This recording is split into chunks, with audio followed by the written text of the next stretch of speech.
Chapter number 13 का नाम है प्रोसिक्यूशन सूट्स एक्सेट्रा।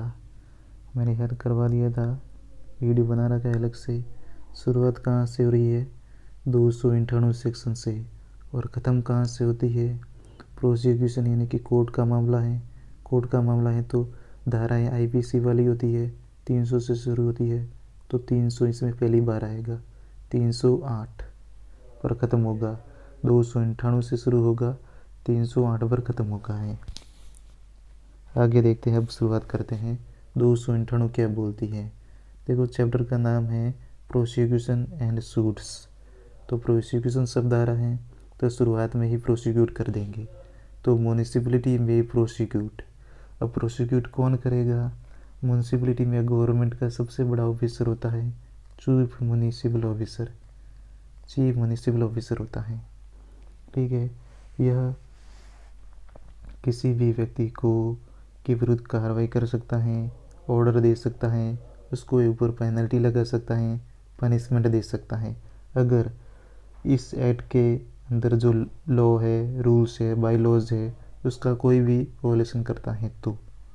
और इस प्रोसीडिंग यानी कि कार्रवाई के अंदर जो भी खर्चा आएगा, एक्सपेंसेस होगा, वो म्यूनिसिपल फंड से दिया जाएगा। सारा खर्चा म्यूनिसिपल फंड से किया जाएगा। लेकिन इसकी एक शर्त है कि यह कार्रवाई तभी की जा सकती है जब कोई भी ऑफेंस होता है वो 6 महीनों नहीं बीते हुए होने चाहिए। 6 महीने कोई भी ऑफेंस हुआ, मान लो ये ऑफेंस हुआ आज की डेट में, ठीक है, तो इसके 6 महीने के अंदर अंदर ये कार्रवाई की जा सकती है। अगर 6 महीने से ज़्यादा हो गए, मान लो 6 महीने और 5 दिन एक्स्ट्रा हो गए हैं, तो फिर ये कार्रवाई नहीं की जा सकती है। तो बहुत ज़्यादा इम्पोर्टेंट है ये चीज़। अब जिस व्यक्ति के अगेंस्ट में ये प्रोसिक्यूशन हुआ है उससे पैसा निकालना है, तो कैसे निकलवाओगे? तो पहले ये रिक्वेस्ट है ना, ये मजिस्ट्रेट के पास जानी चाहिए, और मजिस्ट्रेट अगर ऑर्डर दे देता है तो फिर उस व्यक्ति की कोई भी जो सेल ऑफ एनी मूवेबल या फिर इमूवेबल प्रॉपर्टी है within the limits of his jurisdiction belonging to the person from whom the money is claimable, तो उस व्यक्ति की मूवेबल या इमूवेबल प्रॉपर्टी को बेच कर वो पैसा रिकवर किया जा सकता है। कब? जब मजिस्ट्रेट ऑर्डर दे देता है तो। उससे पहले नहीं, मजिस्ट्रेट के पास पहले जाना पड़ेगा। मजिस्ट्रेट ऑर्डर देता है तो आप उसकी प्रॉपर्टी जो जुरिस्डिक्शन के अंतर्गत आती है, मूवेबल हो या इमूवेबल हो, उसको बेचकर पैसा रिकवर किया जा सकता है म्यूनसिपैलिटी के द्वारा। अब आगे है सेक्शन 299। वो बोलता है powers with respect to prosecuting for offences. वही म्यूनसिपैलिटी ने शुरू किया है प्रोसिक्यूशन, तो कुछ ऑप्शन भी तो होने चाहिए। तो ऑप्शन क्या है? कॉम्प्रोमाइज़। म्यूनसिपैलिटी चाहे तो उस व्यक्ति के साथ कॉम्प्रोमाइज़ कर सकती है। अगर एक बार कॉम्प्रोमाइज़ होने के बाद आगे कोई भी कार्रवाई नहीं होगी, कार्रवाई वहीं ख़त्म हो जाएगी। अगर मान लो कार्रवाई शुरू कर दी गई है तो उस कार्रवाई को विड्रॉ भी कर सकती है और कंपाउंड भी कर सकती है। तो ये म्यूनसिपैलिटी के पास पावर है कि प्रोसिक्यूशन कर दिया है तो प्रोसिक्यूशन के बाद क्या क्या किया जा सकता है उसके साथ। कॉम्प्रोमाइज़ कर सकती है, कॉम्प्रोमाइज़ होने पर आगे कोई कार्रवाई नहीं होगी, उस प्रोसिक्यूशन को विड्रॉ भी कर सकती है और कंपाउंड भी कर सकता है। तो ये 299 हो गया है। आगे है सेक्शन 300। सेक्शन 300 बोलती है damages to municipal property how made good. मान लो कोई व्यक्ति है, किसी एक्ट की वजह से या नेगलेक्ट की वजह से या डिफ़ॉल्ट की वजह से म्यूनसिपैलिटी को डैमेज हो जाता है, नुकसान हो जाता है, तो फिर उसको ही, उस व्यक्ति को ही ठीक करवाना पड़ेगा और पेनल्टी भी देनी पड़ेगी। और मान लो अब ठीक भी करवा दिया है, अब पेनल्टी से जुड़ा हुआ मामला, अब डैमेज हुआ है, कितना डैमेज हुआ है? मान लो म्यूनसिपैलिटी और उस व्यक्ति के बीच में डिस्प्यूट हो जाता है। म्यूनसिपैलिटी बोलती है इतना होना चाहिए, इतना है, वो बोलता है इतना तो कैसे हो सकता है, कम करो। तो मान लो डिस्प्यूट हो जाता है, तो ये डिस्प्यूट सॉल्व कौन करेगा? मजिस्ट्रेट करेगा, ठीक है। और मजिस्ट्रेट जितना पैसा बोलेगा वो उतना ही देना पड़ेगा। और मान लो फिर भी वो व्यक्ति नहीं देता है, तो फिर मजिस्ट्रेट क्या करेगा? उसके अगेंस्ट में एक वारंट इश्यू कर देगा। तो ये थी 300 धारा। आगे है धारा 301। इसके अंदर है certain offences to be cognizable and bailable. ये बताता है कि कुछ गुनाह हैं वो कॉग्निजेबल है और बेलेबल है। CRPC 1973 है, उसके हिसाब से बेलेबल और कॉग्निजेबल होगा। कौन सी सेक्शन के अंतर्गत गुनाह करेंगे तब बेलेबल होगा? सभी का होगा? नहीं। सेक्शन 167, 236, 245, 297 A, B और C, इन सेक्शन के अंतर्गत कोई भी अगर गुनाह होता है तो कॉग्निजेबल होगा और बेलेबल होगा। अब ये सेक्शन को याद कैसे करोगे? ये आसान ही है, एक बार दो बार पढ़ोगे तो भी याद हो जाएगा। बाकी मैं बता देता हूँ ट्रिक से। पहले तो आप 7, 6 और 5 लिखो और वापस 7 लिख दो। ठीक है, 7, 6, 5 मतलब उल्टी गिनती हो रही है। 7, 6, 5 लिख दिया, फिर वापस 7, ये 7 का 7 लिख दिया, रिपीटेशन हो रहा है। तो 167 आगे लिख दो, यहाँ पर 230 लिख दो, यहाँ पर 240 लिख दो, 24 लिख दो और यहाँ पर 29 लिख दो। फिर इसके A भी हो जाएगा, B भी हो जाएगा और इसका C भी हो जाएगा। तो इस टाइप से ये सेक्शन होगी याद। 4 सेक्शन हैं जिसके अंतर्गत ऑफेंस होगा वो बेलेबल भी होगा। ठीक है, बेलेबल भी होगा और साथ में को क्या होगा, ये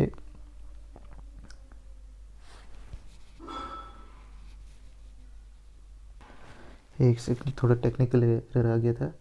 ये होगा बेलेबल और कॉग्निजेबल, ये दोनों ही होगा। कौन सी सेक्शन है? पहले आप लिखोगे 7, फिर 6, फिर 5, फिर 7 लिखोगे। आगे 16 लिख दो, यहाँ पर 23 लिख दो, यहाँ पर 24 लिख दो और यहाँ पर 29 लिख दो और इसके A, B और C ये याद हो गई है। आगे है सेक्शन 302। ये बोलती है डिस्ट्रेस लॉफुल दो डिफेक्टिव इन्फॉर्म। इसका मतलब है जो कार्रवाई की गई है ना वो लॉफुल होगी, भले ही जो प्रोसेस था ना, प्रोसेस के गलत था पर कार्रवाई है ना वो सही मानी जाएगी। कोई व्यक्ति ये नहीं कह सकता है कि आपने गलत प्रोसेस फॉलो किया है इसलिए जो कार्रवाई की गई है गलत है, नहीं। और ये ज़रूर है कि इस गलत प्रोसेस की वजह से उस व्यक्ति को मान लो कुछ अलग से नुकसान हो गया है तो फिर वो इसकी भरपाई के लिए किसी भी कोर्ट में जा सकता है। तो ये चीज़ है, लेकिन वो जो कार्रवाई की गई है वो सही मानी जाएगी, प्रोसेस गलत हो सकता है। तो ये था 302 में। आगे है सेक्शन 300A 303। 303 बोलता है अल्टरनेटिव प्रोसेसर बाय सूट। इसका मतलब है कि मान लो म्यूनसिपैलिटी कोई भी जो मान लो कॉम्पेंसेशन एक्सपेंसेस या चार्जेज हैं किसी व्यक्ति के अगेंस्ट में लगाए हैं वो रिकवर नहीं कर पा रही हैं या फिर हिसाब नहीं कर पा रही हैं तो वह म्यूनसिपैलिटी कोर्ट में भी केस को डाल सकती है और जो कोर्ट बोलेगा वही पैसा देना पड़ेगा उस व्यक्ति को। तो ये अल्टरनेटिव प्रोसेसर बाय सूट मतलब कोर्ट में भी जा सकती है। तो ये बताया गया है सेक्शन 303 में। आगे है सेक्शन 304। सेक्शन 304 हो गया सूट्स अगेंस्ट म्यूनसिपैलिटी और इट्स ऑफिसर्स। ठीक है, कि म्यूनसिपैलिटी के अगेंस्ट में कोई कार्रवाई करना शुरू करे तो कोर्ट में, तो म्यूनसिपैलिटी के ऑफिसर कौन होंगे? चेयरपर्सन हो गया, वाइस चेयरपर्सन हो गया, मेंबर हो गया, ऑफिसर हो गया या सर्वेंट ऑफ म्यूनसिपैलिटी या फिर कोई भी व्यक्ति जो म्यूनसिपैलिटी के अंदर काम कर रहा है म्यूनसिपैलिटी के हिसाब से। तो उसके अगेंस्ट में किसी कोर्ट में सूट करने से पहले उसको कम से कम 2 महीनों का एक नोटिस देना पड़ेगा। पहले, उसके बाद ही कोर्ट में शूट किया जा सकता है। और उस 2 महीनों पहले जो नोटिस दिया जाता है उसमें सब कुछ मेंशन करना पड़ेगा। आप कितना अमाउंट है जो कॉम्पेंसेशन का क्लेम कर रहे हो, अपना नाम, एड्रेस वगैरह सब कुछ बताना पड़ेगा। और उसके बाद है, और फिर 2 महीनों बाद कोर्ट में जब शूट करोगे तो उसमें मेंशन करना पड़ेगा कि इस कारण से, और उसमें मेंशन करना पड़ेगा कि 2 महीनों पहले उसने नोटिस दे दिया है। ठीक है, ये मेंशन करना पड़ेगा। और जब कोर्ट किस हिसाब से कार्रवाई करेगा, एक तो आपको रिकवरी ऑफ इमूवेबल प्रॉपर्टी होनी चाहिए या आपके हित में ही कुछ होना चाहिए, तब 6 महीने के अंदर अंदर कोर्ट है जो कार्रवाई शुरू कर देगा, 6 महीनों के भीतर ही।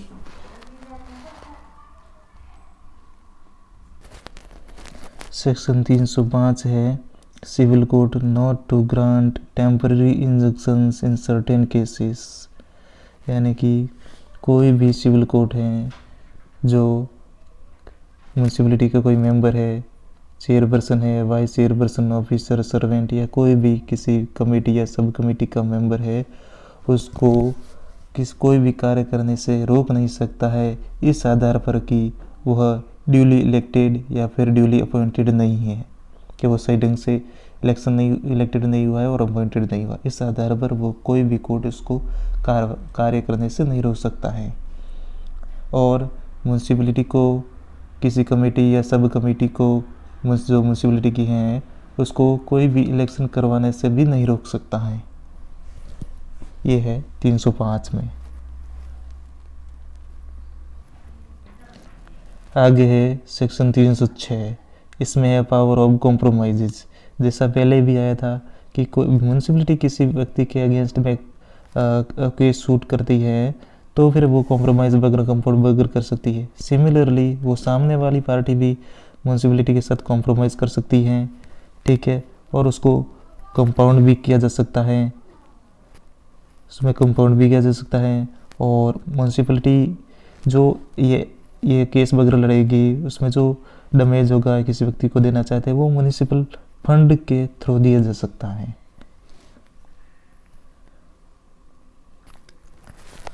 अगली है 307 है mode of proof of municipal record, यानी कि म्यूनिसिपल रिकॉर्ड के कौन कौन से जो मोड है वो प्रूफ में काम कर सकते हैं।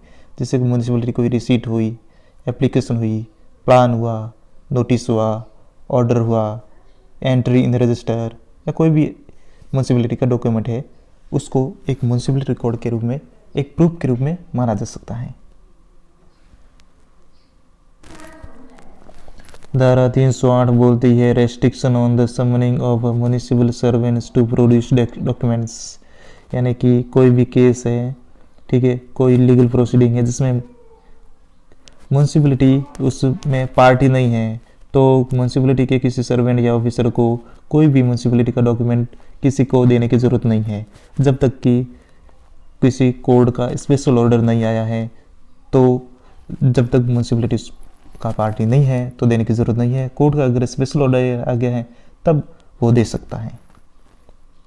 तो ये चैप्टर था जो हमने कर लिया है और काफ़ी अच्छे तरीके से करवाया है, और इसकी जो सभी धाराएँ हैं याद करने के लिए मैंने वीडियो बना दिया है, और उसी तरीके से आप याद करोगे तो आप बहुत आसानी होगी। बस इसमें तो बस इतना ही है। बस थैंक यू।